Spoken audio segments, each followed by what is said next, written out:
हम पूज्यवर मुनि श्री संधान सागर जी महाराज जी के पावन श्री चरणों में नमोस्तु निवेदित करते हुए आगे के सत्र के लिए निवेदन करते हैं। हे महाराज श्री नमोस्तु नमोस्तु नमोस्तु। आज का प्रथम प्रश्न पूछ रहे हैं प्रमोद जी जैन रायपुर से। आत्मा की शुद्धि के लिए सबसे पहले क्या छोड़ना चाहिए? आत्मा की शुद्धि के लिए सबसे पहले क्या छोड़ना चाहिए? मैं कहता हूँ छोड़ने की बात की है, पहले आत्मा से जुड़ना चाहिए। आत्मा से जुड़ने के लिए आत्मा को पहचानो, आत्मबोध जगाओ, मैं कौन हूँ, मेरा क्या है, इसे समझे।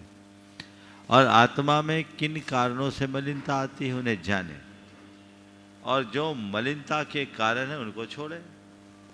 आत्मा को मलिन करने वाले हमारे अंदर की कषाएं हैं, हमारे अंदर की वासना और विकार है। जब हम उनको दूर करते हैं तो हमारी आत्मा शुद्ध होती है। तो आत्मशुद्धि के लिए विकारों का शमन जरूरी है, और हम जो भी धर्माराधन करते हैं उसका मूलभूत लक्ष्य विकारों का शमन ही होना चाहिए। मनीषा जी साहब मुंबई से पूछ रही हैं, भावना योग के 4 चरण क्या हैं और उनका अभ्यास कैसे करें? सबको पता है, प्रार्थना, प्रतिक्रमण, प्रत्याख्यान और सामायिक, ये भावना के अलग अलग 4 चरण हैं। विगत दिनों भावना योग के शिविर में मैंने इस पर काफ़ी विस्तार से विवेचना की। अभी उस विषय में ज़्यादा बोलने के लिए अवकाश नहीं है, लेकिन ये भावना योग की पुस्तकों में आप पढ़ सकते हैं। ये हमारे जीवन को रूपांतरित करने का बड़ा आधार है। हम यदि उसे ठीक तरीके से समझे तो अपने जीवन को अच्छा बना सकते हैं। पारस जी जैन मैसूर से पूछ रहे हैं, रोजमर्रा के व्यवसाय में धर्म का संतुलन कैसे बनाएं? देखिए, व्यवसाय में अधर्म न करना ही सबसे पहला धर्म है। पहला तो ये काम, आप व्यवसाय करते हैं और व्यवसाय में अधर्म करके धर्म करते हैं तो मेरे ख्याल से किया धिया सब एक बराबर है। पहला काम करो, व्यवसाय करो, पर अधर्म कर से बचते हुए व्यवसाय के धर्म का पालन करो, व्यवसाय में अधर्म ना करो। फिर व्यवसाय को इस तरीके से करो कि 24 घंटे व्यवसाय के कीड़े ना बनो। व्यवसाय करते हुए भी अपने पास कुछ समय बचे जो हम अपनी धार्मिक क्रियाओं के लिए दे सकें। धार्मिक क्रियाओं से धार्मिक भावनाओं का उद्दीपन होता है, प्रेरणा मिलती है, भावना जगती है और विशुद्धि बढ़ती है। इसलिए धार्मिक क्रियाएं हमेशा उत्साहपूर्वक करना चाहिए, पर यह तभी होगा जब आपके पास समय हो, और समय तभी निकलेगा जब आपकी प्राथमिकताएं सुनिश्चित हो। जिनके लिए केवल व्यापार ही सब कुछ है उनकी कहानी बिल्कुल अलग होती है, लेकिन जो व्यापार से ऊंचा स्थान अपने जीवन को देते हैं उनकी स्थिति बिल्कुल अलग होती है। आप लोग बनिया हो, व्यापार में इस कदर मगन हो कि व्यापार के अलावा कुछ दिखता ही नहीं।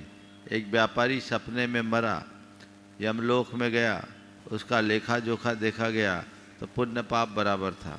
पूछा, ये बताओ भाई कहाँ जाना पसंद करोगे, स्वर्ग में कि नरक में? उसने कहा, हजूर जहाँ दुकान ज़्यादा चले। तो वो जो टेंडेंसी जिनकी है उनके लिए हम क्या कहेंगे। तो ये सोच बदलनी चाहिए, दृष्टिकोण परिवर्तित करना चाहिए, तभी हो।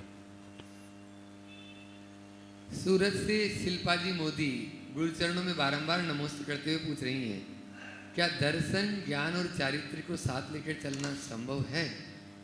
दर्शन, ज्ञान, चारित्र को साथ लेकर चलना संभव क्या, साथ ही चलते हैं। रत्नत्रय धारने से ही मोक्ष मार्ग होता है, और ये हमारा लक्ष्य होना चाहिए कि हमारे जीवन में दर्शन, ज्ञान, चारित्र तीनों की त्रिवेणी बहे, जिससे हम अपने मोक्ष मार्ग के पथ को प्रशस्त कर सके और अपनी आत्मा का कल्याण कर सके। पटना से दिव्या जी डागा पूछ रही हैं, अपमान के समय प्रतिक्रिया देने की जगह मौन कैसे साधें? बहुत अच्छा सवाल है। अपमान के समय प्रतिक्रिया देने की जगह मौन कैसे साधें? सबसे पहले अपमान को आप अपमान गिनो ही नहीं। आप अपने आप को पहचान लोगे तो मान अपमान से परे हो जाओगे। हम अपमान किसको मानते हैं? हमने अपनी जो छवि मान रखी है उसके विरुद्ध कुछ होता है तो उसे हम अपना अपमान मानते हैं।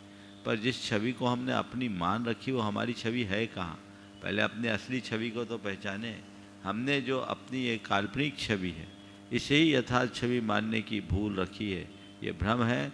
यह भ्रम हमारे अंदर अहंकार को उत्पन्न करता है और ये अहंकार के कारण व्यक्ति औरों का अपमान करता है, खुद को अपमानित महसूस करता है। यदि हम स्वरूप बोध से जुड़ेंगे तो हमें कोई कितना भी अपमान करे, हम खुद को अपमानित महसूस ही न करें। और जब हम खुद को अपमानित महसूस ही नहीं करेंगे तो मौन तो अपने आप हो जाएगा। उत्तम तो यही है कि सामने वाला जो अपमान कर रहा है उसके शब्दों पर थोड़ा विचार करें कि जो शब्द यहाँ कहा जा रहा है वो मैं हूँ क्या। अगर मैं हूँ तो मुझे सुधार करना चाहिए, और मैं वैसा हूँ ही नहीं तो सोचना नहीं चाहिए। लेकिन सबके अंदर का व्यामोह इतना प्रगाढ़ होता है कि वो इन्हीं चीज़ों में उलझ कर रह जाते हैं और अपने जीवन को फिर बुरी तरह उलझा देते हैं। ऐसे लोगों को ऐसी घड़ी में मौन रहना बड़ा मुश्किल हो जाता है। अभिषेक जी पाटोदी सिलीगुड़ी से पूछ रहे हैं, मेरे मन में अक्सर निरर्थक शंकाएं आती है, क्या करूं? समाधान देने की कृपा। कई लोगों के साथ होती हैं अनावश्यक निरर्थक शंकाएं। ओवर थिंकिंग के परिणाम स्वरूप भी ऐसा होता है। ऐसे लोगों को चाहिए कि वे थोड़े भावना योग करें। भावना योग इसका एक बहुत अच्छा उपाय है। अगर ढंग से भावना योग करेंगे तो व्यर्थ की बातें आपके मन में कभी हावी नहीं होगी। तो भावना योग एक अच्छा माध्यम है। सत्संग और स्वाध्याय भी अपने अनपेक्षित विचारों को नियंत्रित करने का एक सबल माध्यम है। हम इन्हें अपनाकर अपने जीवन में व्यापक बदलाव घटित कर सकते हैं। अपने बीच में IES मुंबई से अमन जी जैन यहाँ पर उपस्थित हैं, सुबी जी उनकी धर्मपत्नी और अनुज जी। एक बार जोरदार ताली से उन सबका स्वागत अभिनंदन कर दें जो रेलवे में उच्च पद पर आसीन हैं, और वे अपना प्रश्न गुरु चरणों में करें। नमोस्तु महर्षि, प्रत्येक संसारी जीव को मृत्यु से भय क्यों लगता है? इसलिए क्योंकि जीवन के प्रति बड़ा राग होता है। जिजीविषा बहुत प्रगाढ़ होती है। जब तक जिजीविषा प्रगाढ़ होगी मृत्यु का भय बनता रहेगा, और जिस दिन जीवन की नश्वरता और आत्मा की अमरता को समझ लेंगे मृत्यु का भय समाप्त। नमोस्तु श्रीमती सरोज, हाँ, नमोस्तु गुरुदेव। आनंद जी सराफ और उनके सुपुत्र अपना प्रश्न कर रहे हैं। अमित भाई, अंकित भाई। हाँ, अंकित बोलेंगे, बोलो। गुरुदेव, मेरा प्रश्न ये था कि आचार, विचार और व्यवहार, इन तीनों में श्रेष्ठ क्या है और क्यों? देखिए, आचार, विचार और व्यवहार, इन तीनों में श्रेष्ठ क्या है? तीनों ही अपने जगह महत्व रखते हैं, लेकिन इन सब का केंद्र हमारा विचार है। हमारा जैसा विचार होता है वैसा ही हमारा व्यवहार होता है, और जैसा व्यवहार होता है वैसा ही हमारा आचार बनता है। तो हम अपने विचारों के प्रहरी बने, अनावश्यक बातों से अपने आप को मुक्त रखें। विचारों में सकारात्मकता और निर्मलता हो तो वो हमारे आचार को भी विशुद्ध बनाएगा और व्यवहार को भी शालीन बनाएगा। तो हम अपने विचारों को देखें, जिस व्यक्ति की जैसी विचारधारा होती है उसका संपूर्ण जीवन वैसा होता है।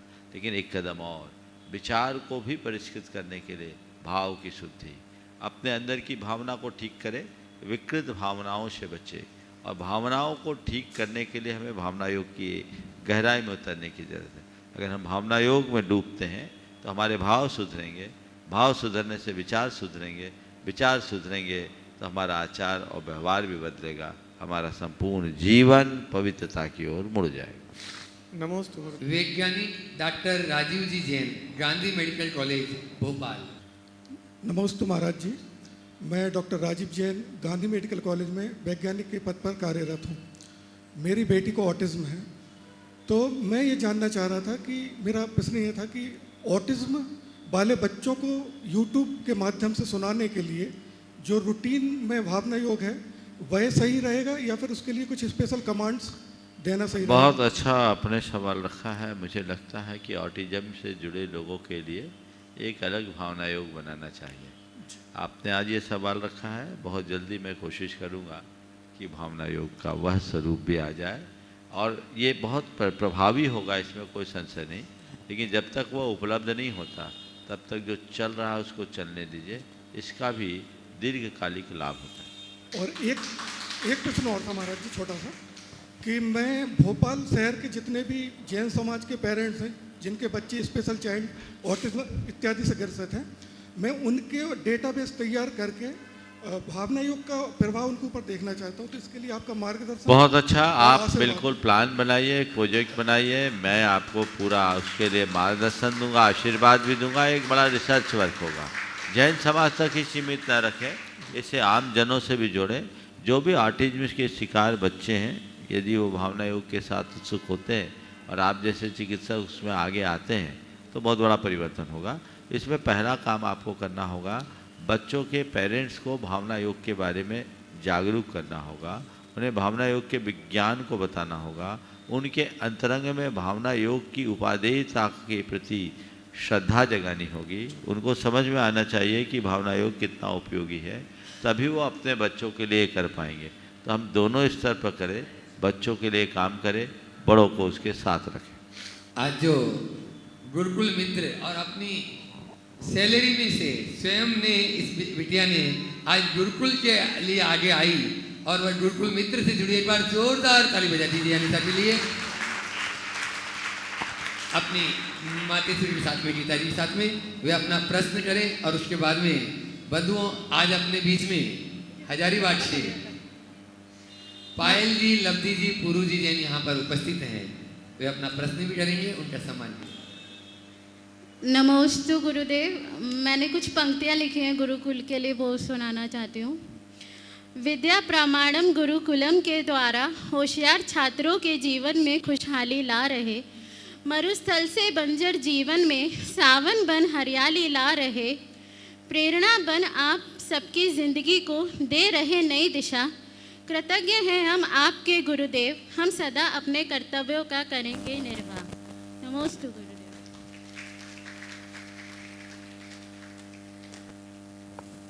हाँ बोलो प्रश्न। नमस्ते गुरु, मेरा प्रश्न यही है कि महाराज जी, हम सब पूरे साल ऐसा क्या कार्य करें कि गुणायतन और जिन धर्म की प्रभावना देश और दुनिया में बढ़ सके। मुझे तो लग रहा है आपके दिमाग में गुणायतन भर गया है, कल भी ऐसा ही पूछी थी, आज भी वजह।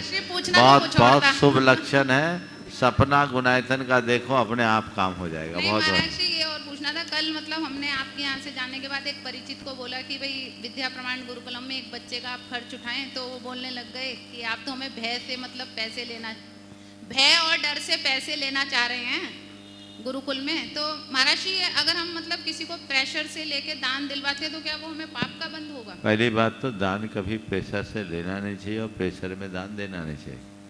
व्यक्ति के हृदय में श्रद्धा और भावना जगाकर दान देना चाहिए। क्यों हम डर दिखाएं? आप तो प्रेरणा दें कि भाई एक अच्छा कार्य है, आपको अच्छा लगता है और आप सोचते हो कि इसमें मेरा धन सार्थक होगा तो लगा दीजिए। उसका भाग होगा तो रुपया लगेगा, भाग्य खोटा होगा तो नहीं जाने कहाँ से निकल जाएगा। तो हम किसी को दबाव मत दें। बिल्कुल बिल्कुल पर महाराज जी इसने अपने भाव बनाए। बिल्कुल बिल्कुल ऐसे ही भाव बनेंगे, काम होगा। बहुत बंधु आज अपने बीच में उस पावन भूमि, पावन माटी हजारीबाग से, और हजारीबाग में भी उस परिवार, उस भूमि से जहाँ पर ऐसे गुरुवर का औदारिक शरीर का जहाँ जन्म हुआ, पूज्य प्रमाण सागर जी महाराज की गृहस्थ अवस्था के छोटे भ्राता के ये पुत्री और धर्मपत्नी पायल जी जैन, लब्धि पूर्व, एक बार जोरदार ताली बजा दीजिए इनके लिए। और मैं चाहूँगा जस्टिस अभय जी गोयल, सभी चाहते हैं कि हम उनका सम्मान करें, लेकिन आप लोगों की सबकी तरफ से जस्टिस अभय जी गोयल सपत्नीक और अनिता जी जो विद्या प्रमाण गुरुकुलम के अजय जी जैन को कोषाध्यक्ष हैं, उनकी धर्मपत्नी, वे वहीं पर उनका सम्मान करेंगे। और मैं चाहूँगा इस परिवार से आज वे प्रश्न भी करेंगे, उरु जी, लब्धि जी और पायल जी, और उसके बाद में तैयार रहेंगे सीए अनिल जी जैन इंदौर। नमोस्तु महाराज जी, मेरा प्रश्न यह है कि हमारे कम्युनिकेशन स्किल्स के थ्रू बहुत बार प्रॉब्लम्स क्रिएट होती हैं, बहुत बार प्रॉब्लम सॉल्व होती है, तो हमें ऐसा क्या करना चाहिए कि हमारे कम्युनिकेशन के थ्रू कभी भी प्रॉब्लम क्रिएट ना हो, हमेशा सॉल्व हो? फिर से बोलना एक बार।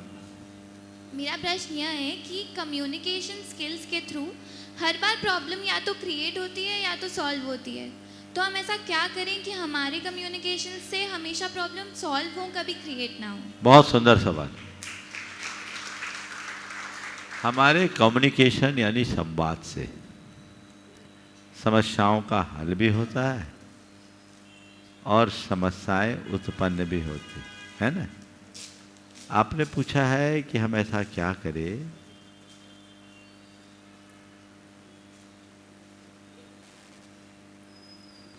जल्दी कर लीजिए।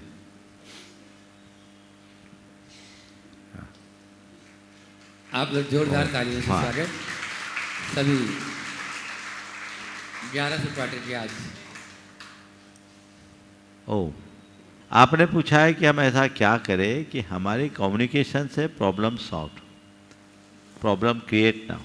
देखो, कम्युनिकेशन एक बहुत सशक्त माध्यम है एक दूसरे से जुड़ने का, अपनी बात पहुंचाने का।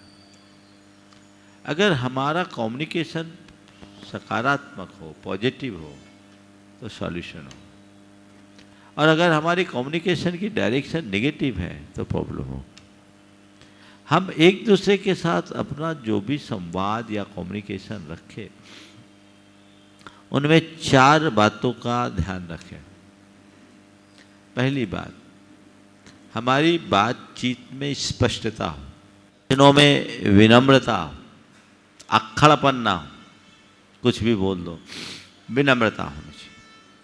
तीसरी बात, शब्दों में मिठास हो। और चौथी बात, सोच में सकारात्मकता।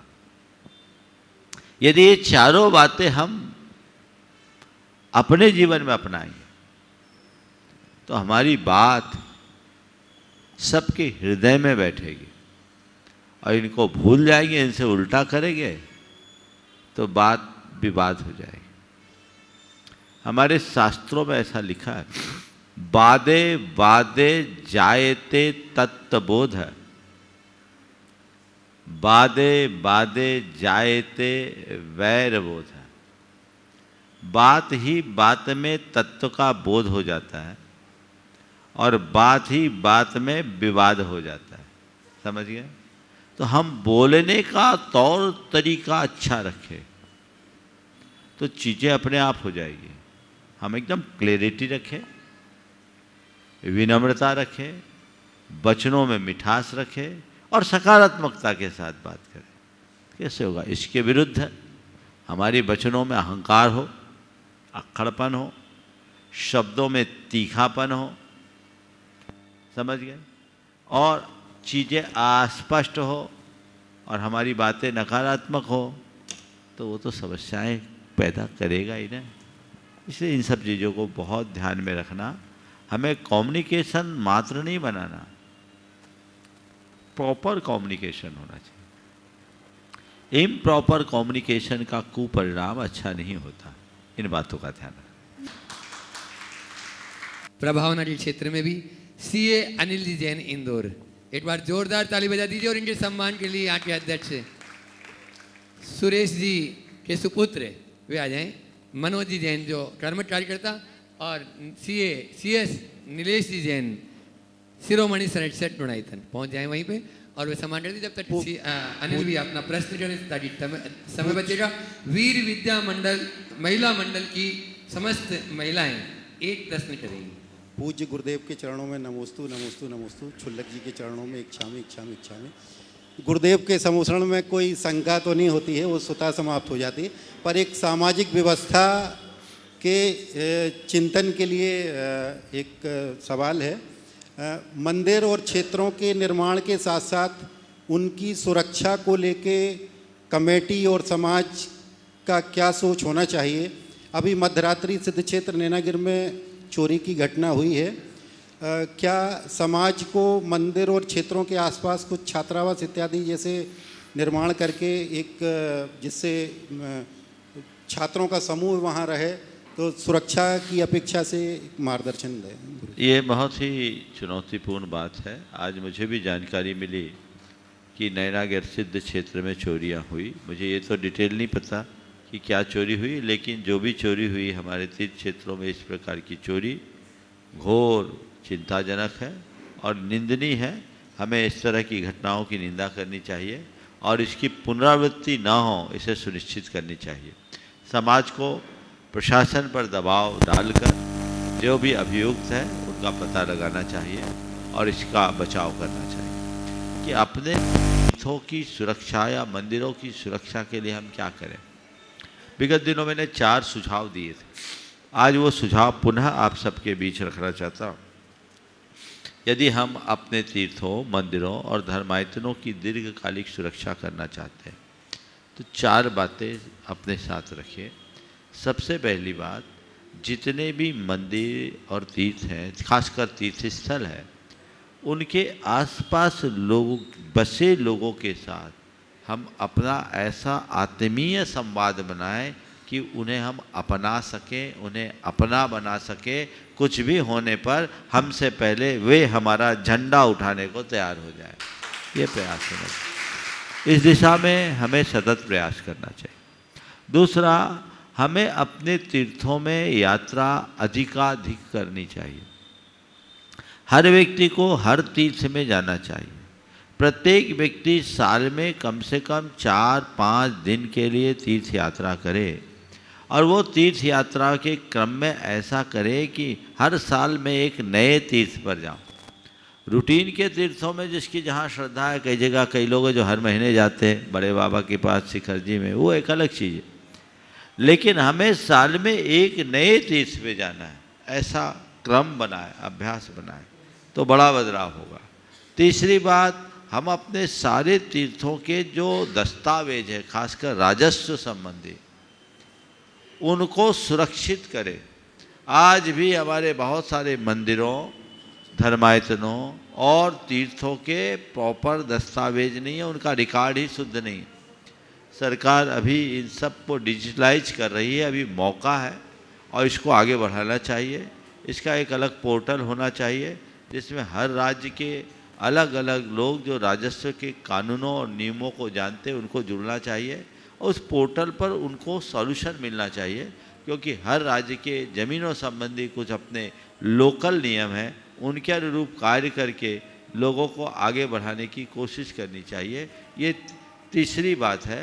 और चौथी बात, तीर्थों में लोगों को बसाने का प्रयास करना चाहिए, जो आपने अभी बात की, छात्रावास के रूप में या अन्य माध्यमों से भी हम किसी भी तरीके से अच्छे उपक्रम चलाकर अपने तीर्थों में इस तरह की कोई व्यवस्था बनाते हैं तो हमारे तीर्थ सुरक्षित होंगे, हमारे मंदिर सुरक्षित होंगे, हमारे धर्मायतन सुरक्षित होंगे। अन्यथा हम बहुत कुछ खो रहे हैं, कहीं और न खोना पड़े। हमें बहुत समय पर जागने की आवश्यकता है। वीर विद्या महिला मंडल आकांक्षा जैन के नेतृत्व में पूरी महिलाएं मुनिश्री के चरणों में कोटि कोटि नमोस्तु नमोस्तु नमोस्तु। समस्त मुनि संघ की जय हो जय हो जय हो। गुरुवर, मेरा प्रश्न है कि हमारी भावना है कि हमारा मरण समाधि मरण हो और ये भी भावना है कि देह दान भी करना चाहते हैं, तो समाधि मरण के बाद देह दान कर सकते हैं क्या? देखो, देह दान किसका है? देह हमारा है ही नहीं तो हम दान किसका करें? ये तो मरने के बाद की बात है। ये लौकिक क्रियाएं हैं, इनको आप जानो, लेकिन ये भावना रखो कि मेरा समाधि मरण।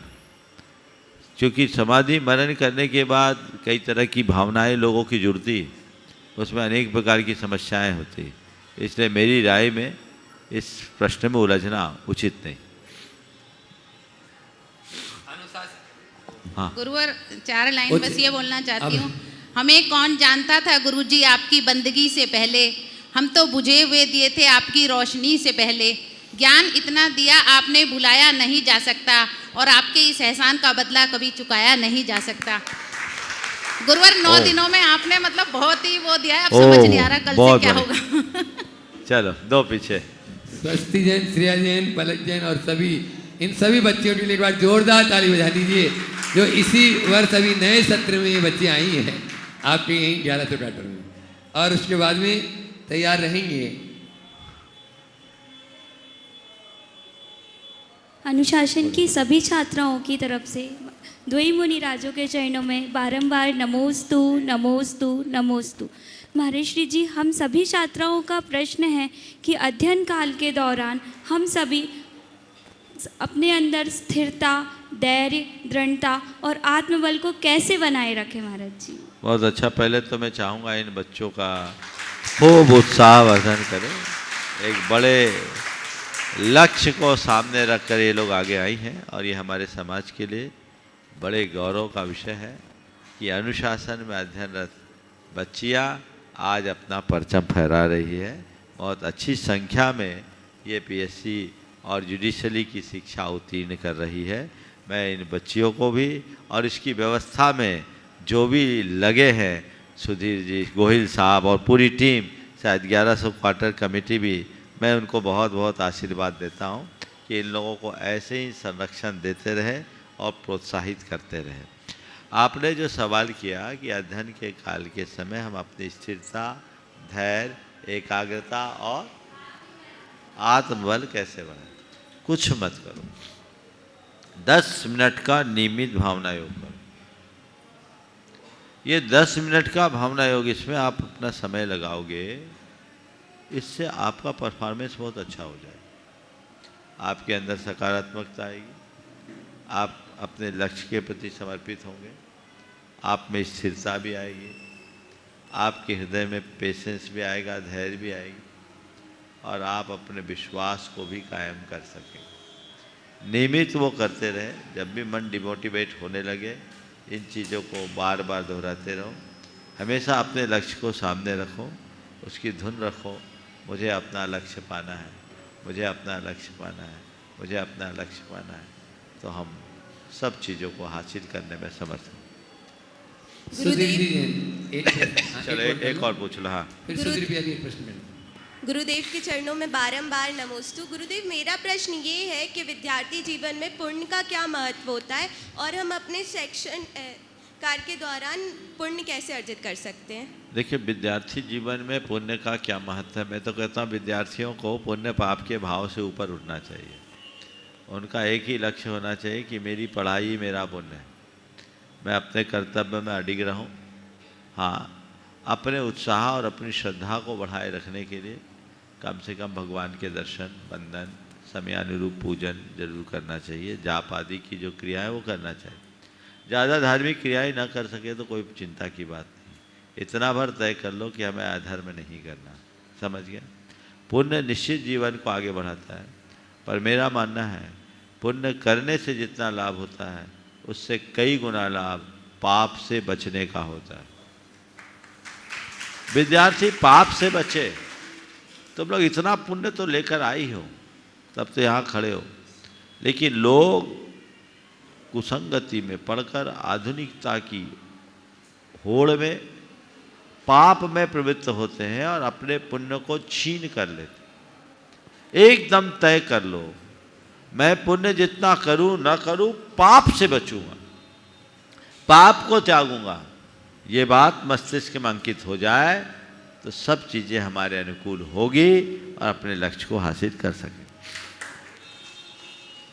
सुधीर जी जैन अपना प्रश्न करें और उसके बाद में आपके यहीं के कर्म कार्यकर्ता हैं अरविंद जी, मधु जी जैन, 11 से क्वार्टर। नमस्ते भगवान। भगवान, देश में 1000 से ज़्यादा संत होंगे, मेरी ऐसी जानकारी है। तो सब संत अपने आप में अनूठे हैं, सबकी अपनी महिमा है, सबका बड़ा व्यक्तित्व है, लेकिन इन सबके बीच में आपका जो परिपूर्ण व्यक्तित्व है, संतुलन है, लंबी सोच है और निरंतरता और एक किस्म का स्थायित्व है व्यक्तित्व में, ये सारा कैसे आपने अचीव किया और हम लोग इसका एक अंश कैसे पाएंगे भगवान? मुझे नहीं मालूम मेरे अंदर क्या है, मैं तो अपने आप को वैसा ही मानता हूँ जैसे सब साधुओं में होता है। मैं अपने आप को कहीं से कुछ विशिष्ट या अतिरिक्त रूप में नहीं देखता। मैं तो इतना जानता था गुरुदेव के ही शब्दों में, मैं तो था ठेठ बांस, गुरु ने बांसुरी बना दी। ये गुरुदेव के ही शब्द हैं। गुरु कृपा जब बरसती तो साधारण व्यक्ति भी असाधारण बना देता, साधारण व्यक्ति भी असाधारण बन जाता है। तो मैं अपने आप को वही मानता हूँ जो मैं हूँ, और मुझ में यदि कुछ अतिरिक्त दिखता है तो आप लोग उसे केवल और केवल गुरु की कृपा माने, वो कृपा मेरे साथ है। आगे बढ़ें। नमस्ते। मधु अरविंद जी जैन, वे अपना प्रश्न करें, उसके बाद गुरु चरणों में सादर नमन, वंदन, अभिनंदन। मुनिश्री, हम अपने जीवन पथ में दूसरों की गलतियों को कैसे नज़रअंदाज करें और अपनी गलतियों को कैसे स्वीकार करें, कृपया मार्गदर्शन दें। दूसरों की गलतियों को नज़रअंदाज करना और अपनी गलतियों को स्वीकार करने के लिए बड़ा सरल उपाय है। औरों से प्रेम करना शुरू कर दो, गलतियां नज़रअंदाज हो जाएगी। देखो, जिनके प्रति प्रेम होता उनकी गलतियां दिखती है क्या? तो पहले हम हृदय में स्नेह जगाएं, प्रेम जगाएं, सद्भावना जगाएं। जैसे जैसे हमारे हृदय में प्रेम बढ़ता है, हमारे अंदर दूसरों की गलती को अनदेखा करने की क्षमता अपने आप विकसित होने लगती है। खुद की कमियों को हम कैसे देखें, तो रोज़ हम अपना अंतरावलोकन करना शुरू करें। रोज़ हम अपने भीतर उतर कर अपने आप को देखने की कोशिश करें। यदि हम अपना अंतरावलोकन करेंगे तो चीज़ें हमारे अनुकूल होगी और तब हमें लगेगा कि मुझ में कहाँ कहाँ कमियां हैं, मुझे उसे ठीक करना है। अपने आप को पूर्ण मानने की जगह अपूर्ण माने और देखे मुझे बहुत कुछ मुझ में कमियां हैं और जो जो मैं कमियां दूर करूंगा मेरा जीवन त्यों तो निखरेगा। तो मुझे अपने जीवन को निखारने के लिए अपनी कमियों को दूर करना है। ये लक्ष्य बना करके चलेंगे, चीज़ें ठीक हो जाएंगी। आपके ऊपर गुरु की कृपा हुई तो आप असाधारण हो गए। हम सब के ऊपर भी कृपा करें, हम भी सब असाधारण हो जाए। सुनो, गुरुदेव ने ही कहा, पारस के स्पर्श, लोहा बनता सोना पारस के स्पर्श से, किंतु जंग लगा क्या? समझ गए? समझ गए ना? तो जंग हटनी चाहिए, सोना अपने आप बन जाओगे।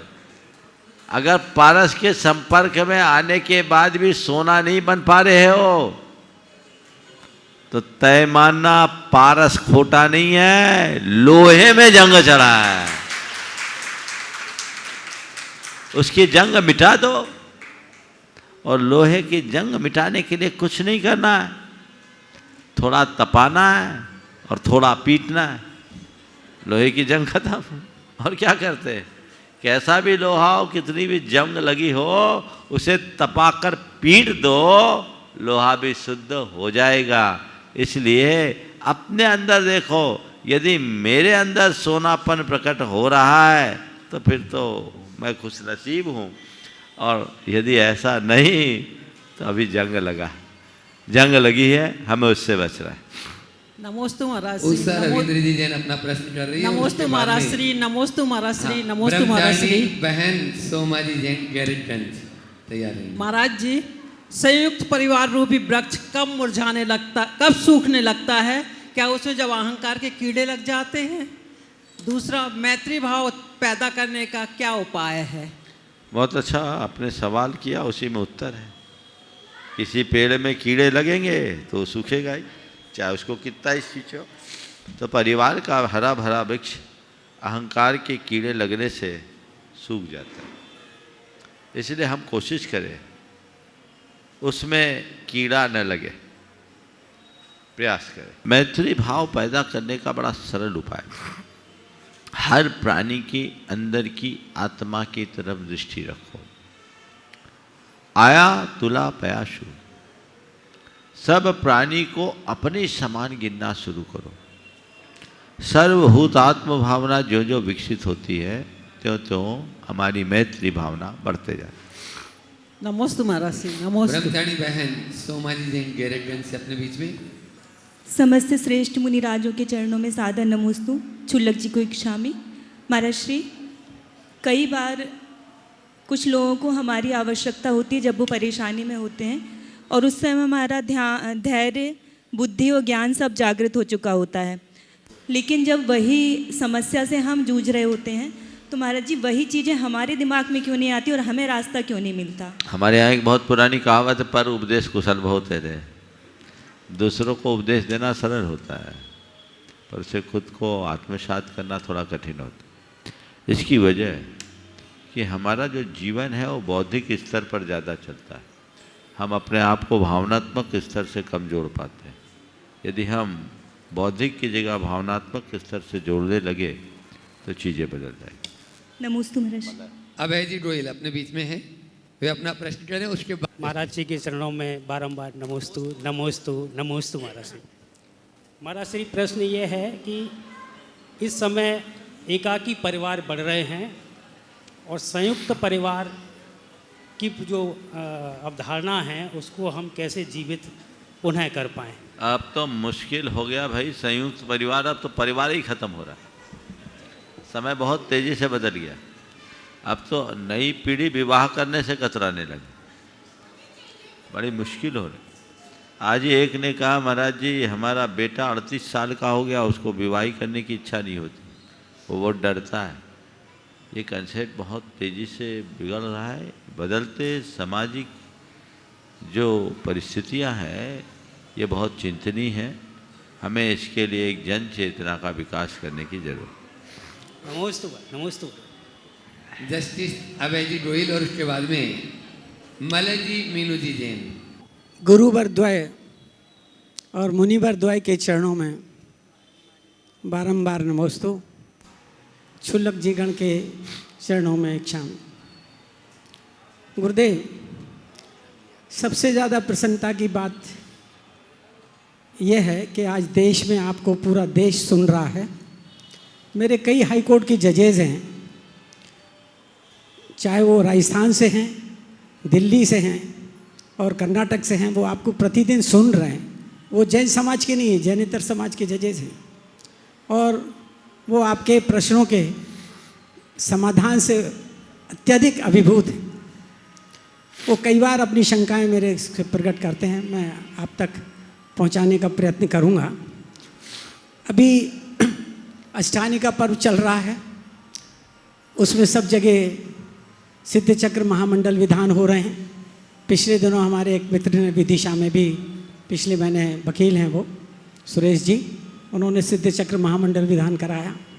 अभी हमारे दूसरे मित्र हैं जस्टिस एन के जैन, जो आपके अनुयायी भी हैं और वो Madhya Pradesh human right commission के चेयरमैन भी थे। वो भी अपने गांव में अभी 2 दिन पहले से सिद्ध चक्र महामंडल विधान करा रहे हैं। कल ही उनसे रात को मेरी चर्चा हुई। मैंने भी 2011 में संवेद शिखर जी में सब विधान कराया था, सिद्ध चक्र महामंडल विधान। उस समय मुझे उसका महत्व नहीं मालूम था, वो एक भावनात्मक लगाव था विधान के प्रति जो कराया था। फिर 2016 में हमने संस्कृति गार्डन में ये विधान, जब थोड़ी समझ बढ़ी धर्म की, तो कराया। तो आज वहाँ लग रहा है कि 8 साल के बाद में वो स्थान एक तीर्थ स्थान का रूप ले रहा है। ये एक परिणाम सामने आया। जब उन्होंने मुझसे पूछा कि सिद्ध चक्र महामंडल विधान हम कराना चाहें तो कैसे करा सकते हैं, इसका क्या महत्व है और क्या इसके फल मिलते हैं, तो मैंने उन्हें मैना सुंदरी का उदाहरण दिया जो इस विधान से जुड़ा हुआ है। मैं चाहता था कि आपके श्रीमुख से वो हमारे सारे श्रोता इस विधान के संबंध में कुछ महत्वपूर्ण जानकारी प्राप्त करें और उनका मन भी। मेरे एक मित्र हैं, ठाकुर हैं, जज रहे हैं मध्य प्रदेश हाईकोर्ट में, वो परसों मुझसे संलेखना पे एक किताब मांग रहे थे। तो मैंने कहा क्या आपके भाव जग रहे हैं? बोले पहले पढ़ लूँ कि संलेखना क्या होती है और कैसे होती है, इसके बाद बताऊंगा। वो पिछले दिनों बीमार थे, उनकी हार्ट सर्जरी हुई। जी, बहुत ही अच्छा सवाल आपने उपस्थित किया। देखिए, सिद्ध चक्र महामंडल विधान जैन परंपरा की श्रेष्ठतम आराधना है। मैना सुंदरी की कथा तो हम लोगों को है ही पता, बच्चा बच्चा ये जानता है। से सिद्ध चक्र का पाठ करो दिन 8 ठाठ से प्राणी, फल पायो मैना रानी। जब से हमने हो संभाला तब से हमने सुना है। इसे सिद्ध चक्र महामंडल विधान की इस महात्म्य की बात क्या करूं, लेकिन मैंने जो सिद्ध चक्र के विषय में अनुभव किया वो अद्भुत। सिद्ध चक्र महामंडल विधान से कर्म कटते हैं, ये तो हमने शास्त्रों में पढ़ा। विघ्न व्यवधान मिटते हैं, ये भी हमने जन श्रुतियों में सुना। सिद्ध चक्र विधान कर लेने से जीवन भर के पापों का प्रायश्चित हो जाता है, ये भी हमने गुरुओं के मुख से सुना, लेकिन सिद्ध चक्र विधान करने से जीवन की शुद्धि हो जाती है, इसका हमने अनुभव किया। ये जीवन की शुद्धि कारक विधान है। हम तो जब भी सिद्ध चक्र विधान होता है बड़ा प्रिय विधान है, और संस्कृत के सिद्ध चक्र विधान में हम पूरी तरह उपस्थित होते हैं, और मुझे उसमें समय सार की अनुभूति होती। गुरुदेव ने भी कई बार ये कहा कि सिद्ध चक्र मंडल विधान अपने आप में पूरा शुद्ध समय सार है। ये गुरुदेव के वाक्य। अपनी भाव विशुद्धि को बढ़ाने का एक अद्भुत उपाय है। कर्म निर्जरा इसमें होती, इसमें कोई संशय नहीं। इससे विघ्न बाधाएं भी दूर होती है। मैं उनको प्रचारित नहीं करना चाहता, नहीं तो आप लोग कहोगे कि लोभ दिखाकर महाराज जी लोगों को प्रेरित करते हैं। लेकिन शताधिक लोगों के ऐसे अनुभव मेरे पास हैं जिनके सिद्ध चक्र विधान के उपरांत काया पलटी है, काया पलट हुआ है। भाव विशुद्धि होती है, जीवन बदलता है। इसे सिद्ध चक्र विधान तो उत्साहित रहना ही चाहिए। और भोपाल वालों तैयार हो जाओ, सुनो वो 1100 मत बोलो, 1100 की 2200 चातुर्मास के अंत की अष्टानिका में घोषणा कर दूं, जहां भी होगा शहर के बीच में ही होगा कहीं 108 मंडली सिद्ध चक्र विधान तो होना ही। जितने को उससे जुड़ने का मन अभी से मन बना के रखना। लोग करते ही है। पिछली बार 84 मंडली हुआ था, इस बार 108 मंडली इंदौर में हुआ, अब पुनः यहाँ होगा। आप सब उसके लिए आशान्वित रहे। और गुरुदेव, हाँ बिल्कुल भावना भाई, ये आरोग्य वर्धक भी है और दीर्घायु प्रदान करने वाला विधान भी बिल्कुल है। बिल्कुल आरोग्य वर्धन, विघ्न वारक, दीर्घायु की पूर्ति और स्वास्थ्य लाभ देने वाला, सब प्रकार पाप विनाशक। इसके लिए कहा गया है कि जीवन भर ज्ञात अज्ञात भावों से किए गए पापों का प्रायश्चित एक गृहस्थ के द्वारा सिद्ध चक्र विधान कर लेने से हो जाता है। क्या उस समय सिद्ध भी उपस्थित हो जाते हैं विधान के समय गुरुदेव? हमारे हृदय में तो सिद्ध भगवान हो ही जाते हैं और मन में शुद्धि आई जाती है। हम उनकी आराधना करते हैं। और संस्कृत के विधान का तो अचिंत्य प्रभाव है, और उसमें भी जब हम बीजाक्षर के साथ करते हैं फिर आगे प्रकाश डालेंगे। बहुत नमस्ते महाराज। ओम, हाँ ओम, इनको तो मलय मीनू मलय जी जैन बहुत बढ़िया। यहाँ की समाज उसके लिए पूर्ण रूप से तैयार है। बोलो।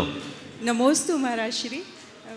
मुझे लगता है ये चलेगा शायद किसी आप बोलो। हाँ महाराज श्री, मेरा प्रश्न है कि जैन धर्म के बारे में बहुत प्राचीन धर्म कहा जाता है, पर जो पुरातात्विक अवशेष मिलते हैं तो उसमें किसी भी तरह का कोई प्रमाण नहीं मिलता महाराज जी।